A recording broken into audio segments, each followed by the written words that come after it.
Hello, Mike's back here. One thing I wanted to talk about, radon. So I live in Northeast Pennsylvania. Actually, no, I don't. I live in Southeastern Pennsylvania. I live in the Northeast. When we moved into this house, we had a high radon level. It was around 5-ish. And part of the terms was to get the house was that they had to put a radon reduction system in. So that's what they did. They put this radon reduction system in.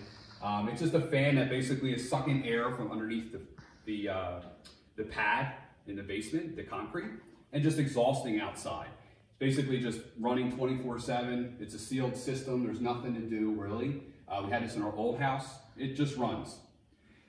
Just to be sure that our family was safe, we got this detector. It's called from Airthings. Okay, and it's reading 0.4, which is like no radon at all. All right, and the reason why I wanted to bring this up is before you do anything in your basement, before you finish it, just like you have to take care of water, you want to take care of the radon. Make sure there's no radon. Because if you finish your basement and then you find out you have a radon system or a radon issue, it could be possibly that you have to gut everything you did to get rid of that radon.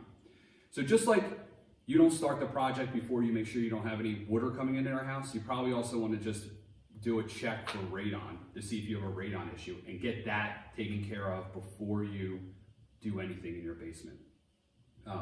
If you do have radon, there's tons of videos on how to minimize the radon. I won't get into that, but there's coatings and paints and stuff you can do on your walls and your floor. If you have just a little bit of a radon issue, if you have a even bigger issue, you may have to put one of these pumps in. If you have a bigger issue, they may have to put multiple pumps in. But that'll be a radon guy to tell you.